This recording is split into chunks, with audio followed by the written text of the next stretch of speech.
Hi, everybody. Thank you for joining us tonight. It is our Tech Tuesday show. Chuck is still out on a medical leave. I almost was going to sit in his chair, but not enough. He's here with us in spirit. He's sore and trying to recover is all I have for you. Sent a couple of texts, haven't heard back yet, so I'm sure that he's just really tired and really sore. So supposed to be back next week.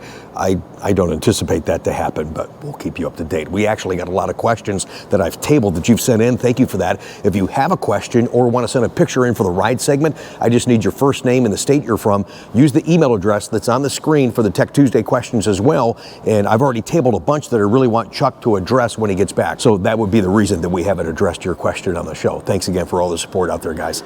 I really do appreciate it. A couple of things in Corvette news I want to talk about, and then we do have some Tech Tuesday questions, and we do have a beautiful ride segment as well.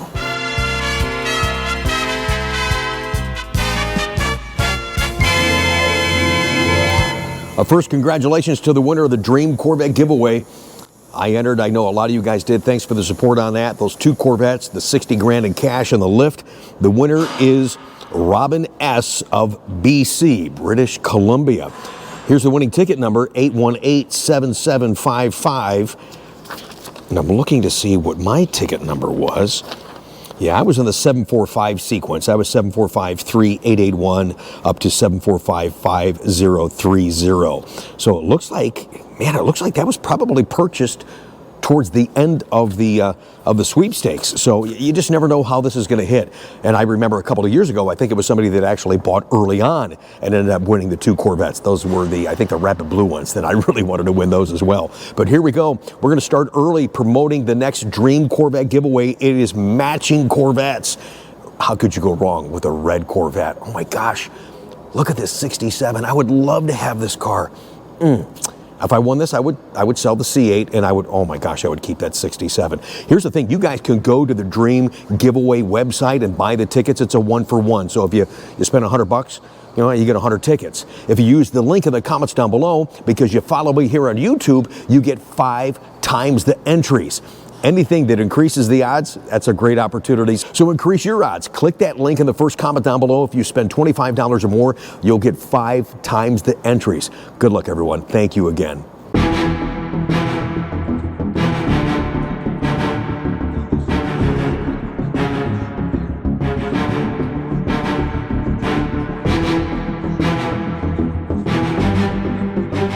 I apologize if I don't seem like myself. I'm just a little tired. Somebody kept me up late last night. Yeah, Justin from Horsepower Obsessed. It was a last-minute thing. We were a guest on a show. He and I talked Corvette with you guys for an hour and a half or more. If you missed that show, check out the link down below in the very first comment as well. I really enjoyed the conversation. I think we covered a lot of ground. We brought attention to a lot of different things. And I even shared with Justin a new discovery that I found on the 6.7-liter motor coming for the 2027 car. So check that out. I don't want to say anything here so my video doesn't get taken down. Thanks again, Justin, for the invite. I do appreciate it. Other Corvette market news, the Bash registration at the National Corvette Museum, that is now open. Go to their website, get ready for that in April, the end of April. The Corvette team will be there. We always look forward to this, and I think this year is going to be much better. How could it not be better than what it was last year? I'm sorry, I gotta say it. If you were there, you know exactly what I'm talking about. Also, how about this for news? The ZR1X, the production car that is the fastest American production car ever to date. 0 to 60, guys, under 2 seconds, 1.68 seconds. That's just freaking nuts. And quarter mile time, how many times you guys, go back to 2020 when you guys bought your C8 and all the money you spent, all the mods you did trying to get under 10 seconds, trying to get in the 9s. The ZR1X is in the 8s right off the shelf. Here's a little bit of highlights from the promotional video that Chevrolet published today. We're going to prove that the ZR1X is the quickest Corvette, the quickest car GM has ever produced, the quickest American production car. Just point it straight and watch the tree and hang on for the ride.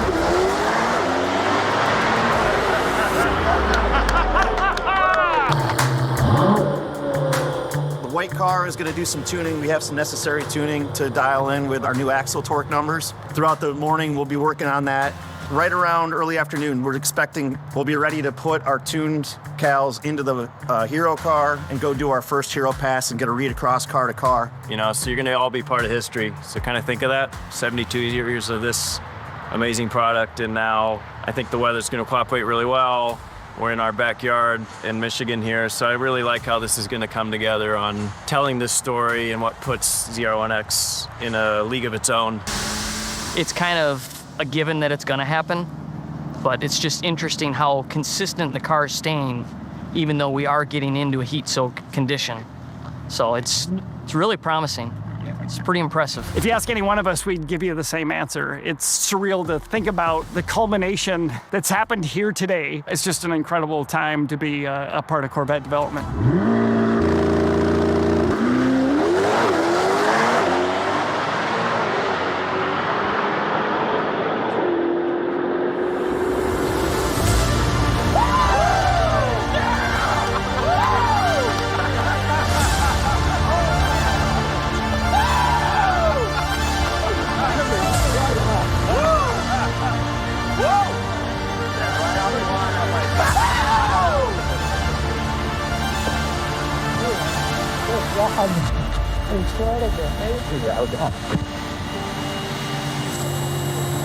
All right, are we happy with that?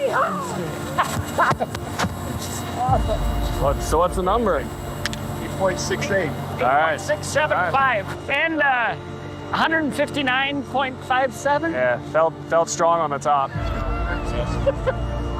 Mission accomplished. So Keith, there's one more number that we haven't talked about, and I know you know this number.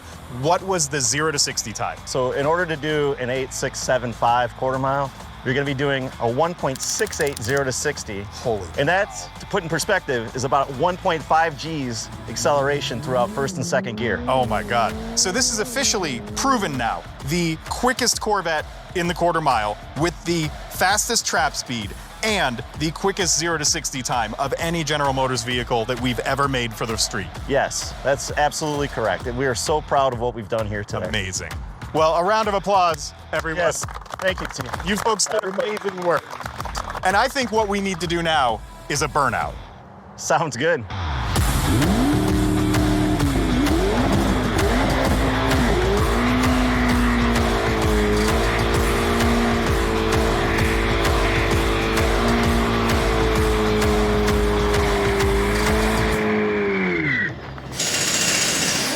Oh, guys, that is incredible.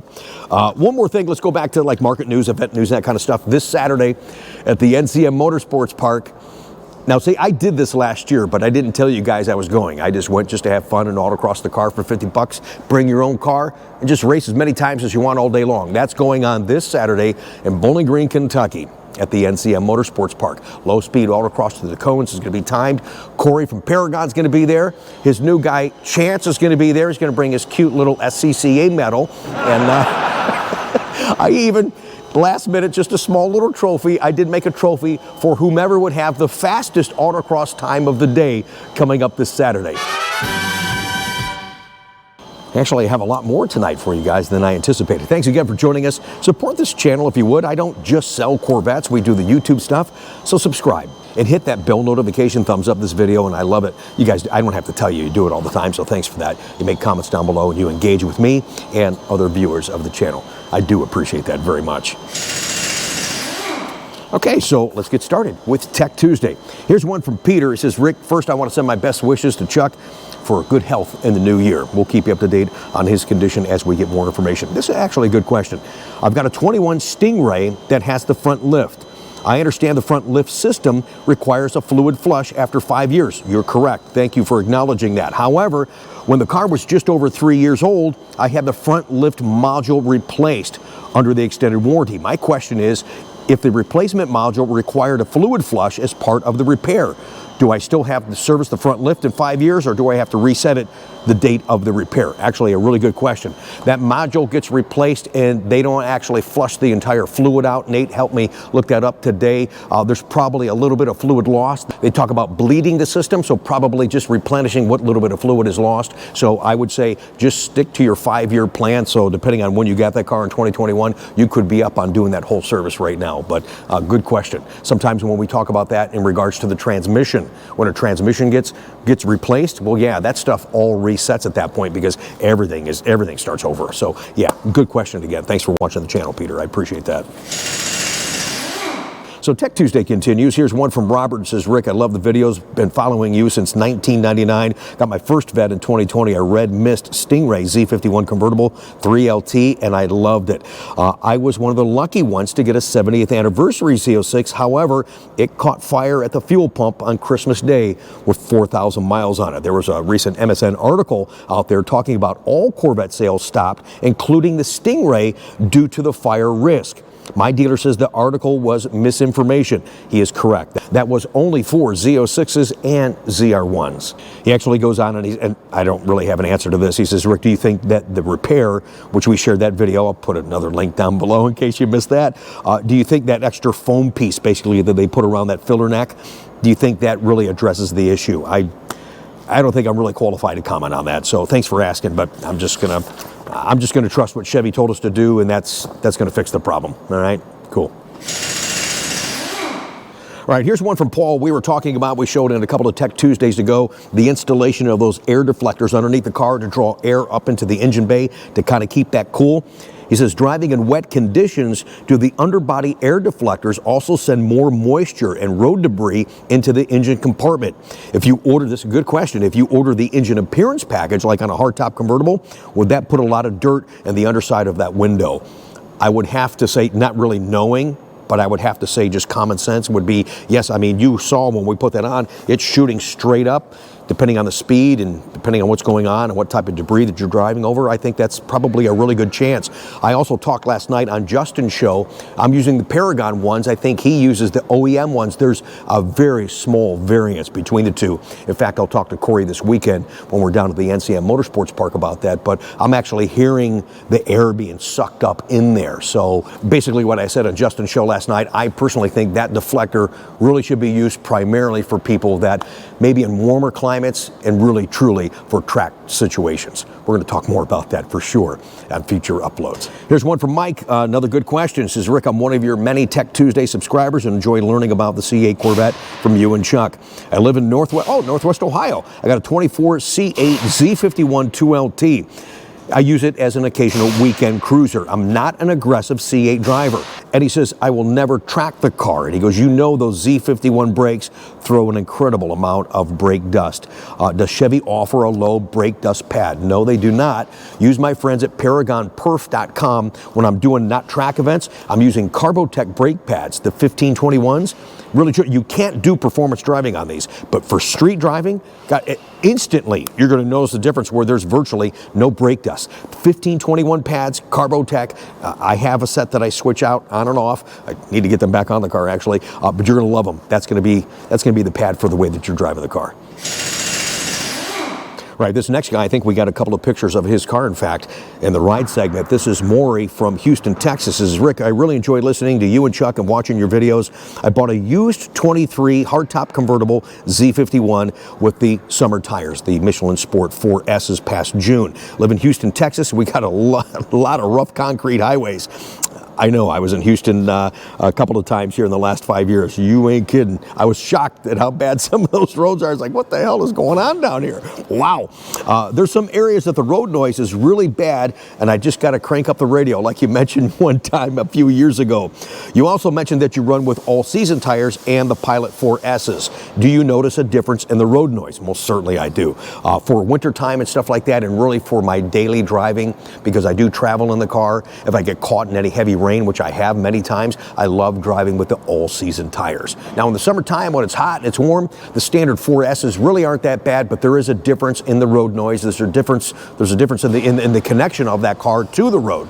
one of the many reasons I love the all-season tires. But in performance driving, 4S's are fantastic. I've done a lot of high-speed stuff. I've done pit race. I've done Mid-Ohio in those. I also really like to step it up and go to Toyo tires. I'm looking at probably a couple other different tires for high-speed stuff. We'll talk about that once we actually get into season. But thanks for the question, and thanks for the support of the channel.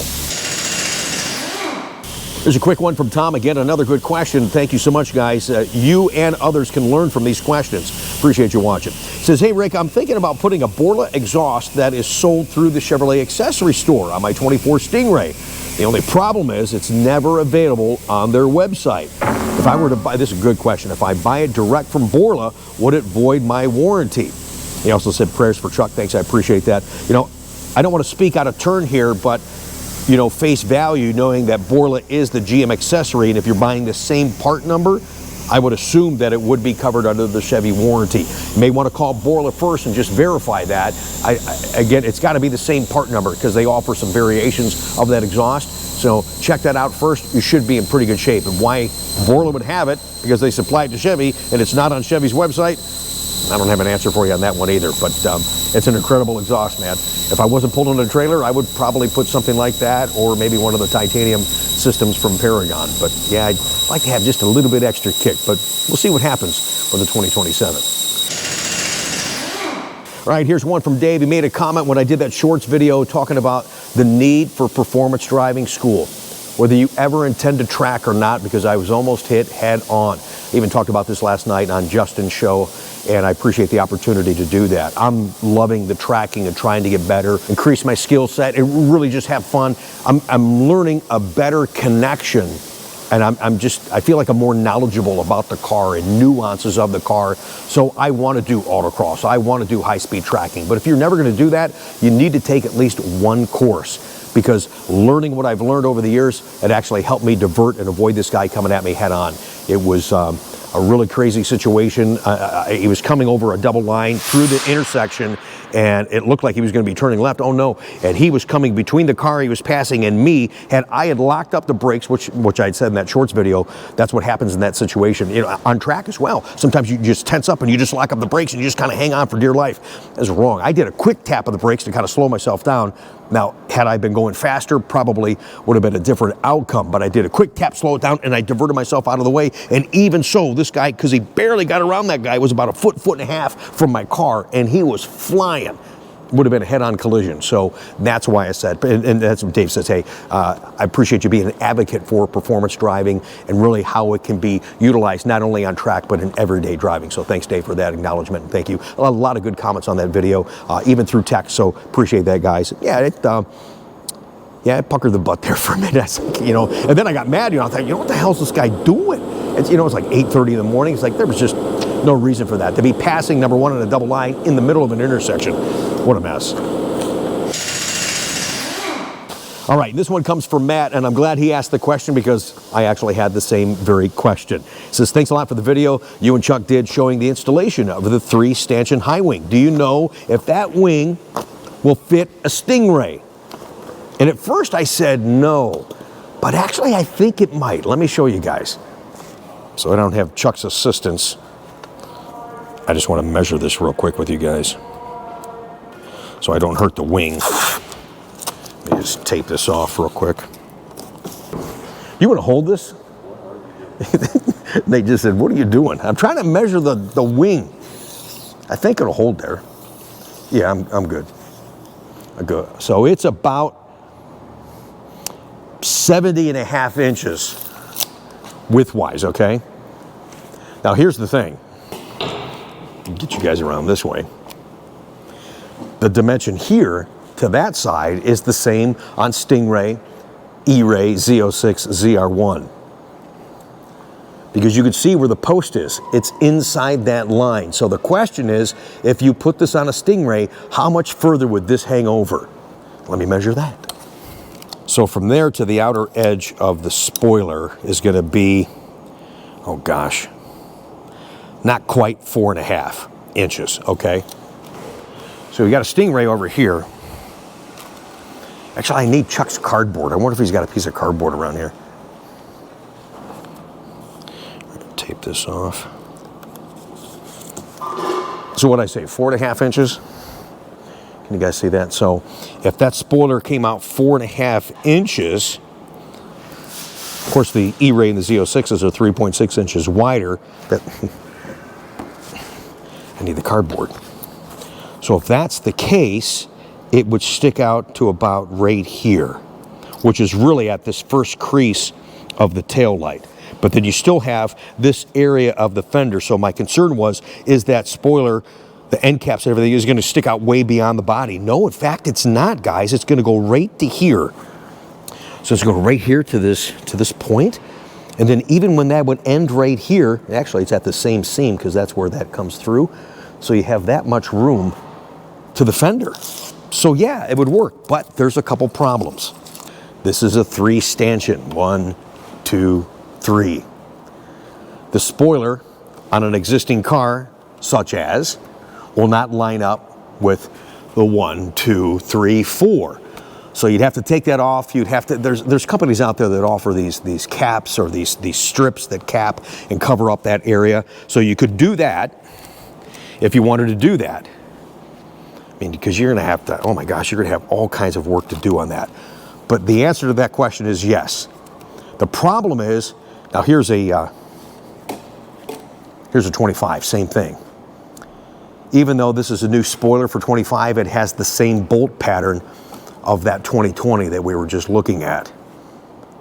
The problem is you can't order that on the car from Chevrolet. I've got a part number for you guys.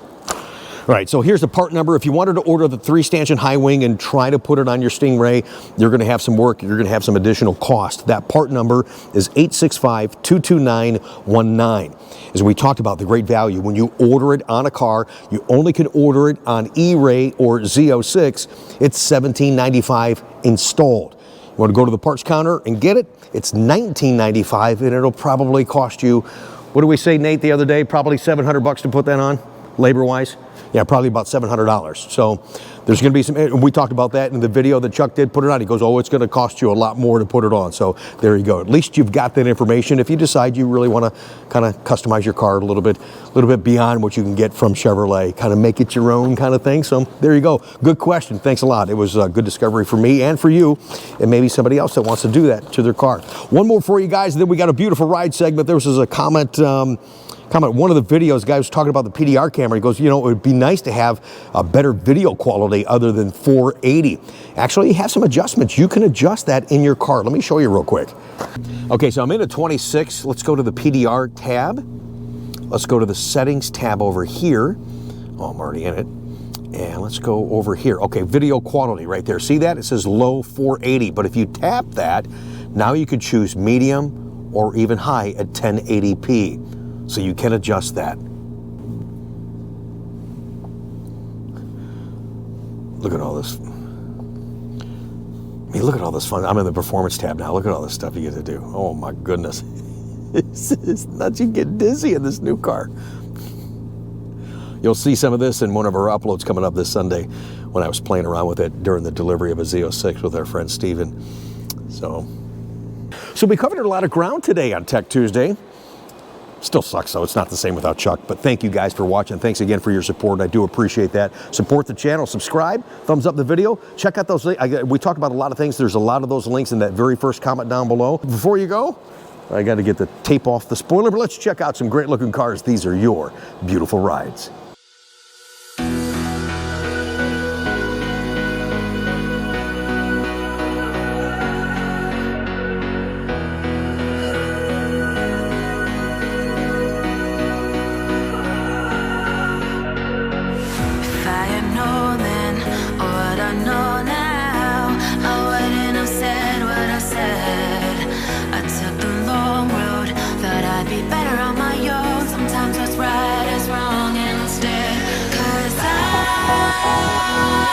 I was too young, and I didn't understand that you were the one, and I can't wait to see you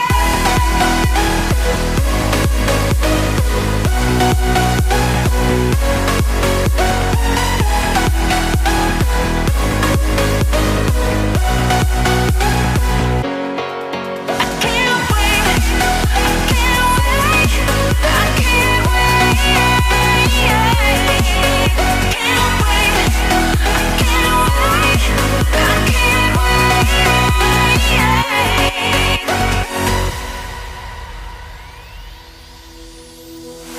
Hindsight is fleeting when your heart's bleeding and all you can see is red.